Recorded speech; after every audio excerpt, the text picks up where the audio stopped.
Happen quite soon. Helen Willetts is here with all the latest weather, and nice to see a bit of sunshine out there somewhere. Yeah, we do have it somewhere. Let's hope for some on the 19th of May as well. This is Ilfracombe. This was taken just an hour or so ago. Isn't it absolutely beautiful? It's not sunny everywhere, but let me show you another sunny picture. It's up in Highlands, Scotland. Look at this with the snow-capped mountains there in the background. But always a but with the British weather. We've got this rather grey weather once again. This is Scarborough. In fact, many other eastern areas are sat under the cloud. It's actually raining quite steadily across southeastern parts of England, but you can see the sunshine's further west. We've still got some fog. It's been stubborn again for parts of Northern Ireland, some parts of East Anglia as well. And as we go through the night, it will thicken up once again. So the brightness does last for the next few hours, but where we've had that brightness is where we get the fog really overnight. And even in eastern areas with that weather front starting to become weaker, we will see a few breaks and even a little bit of fog here.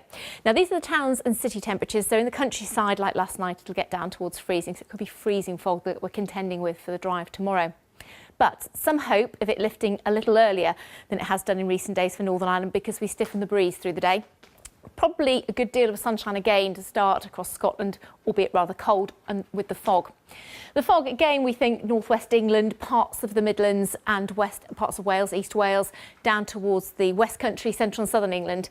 So those are the main areas, but it won't be for all. And there'll still be a few drizzly showers around. So we've still got quite a bit of cloud tomorrow, particularly in eastern areas, the best of the sunshine where that cloud lifts, the fog lifts in the west. But this is the change by the end of play tomorrow as we go through into Friday night, it's going to turn quite wet for Northern Ireland. So it does alleviate any fog problems here, but it becomes quite a dank day then on Saturday, as you can see. A few showers ahead of it, a lot of cloud as well, but there'll be some brightness and perhaps later across in Northern Ireland as that weather front starts to weaken and narrow. Again, temperatures on a par with what we're seeing at the moment, 5 or 6, where the fogling is only 2 or 3, but hopefully not as much of that over the weekend because we've got more breeze, but it doesn't stop it from being rather cloudy.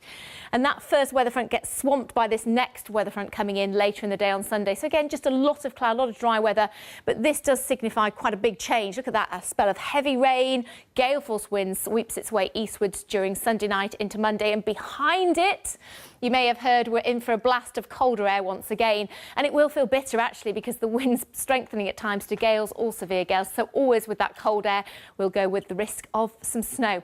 But just to reiterate once again that the main issue will be the fog as we go through this evening and overnight once again. Sophie. Helen, thank you. A reminder of our main story.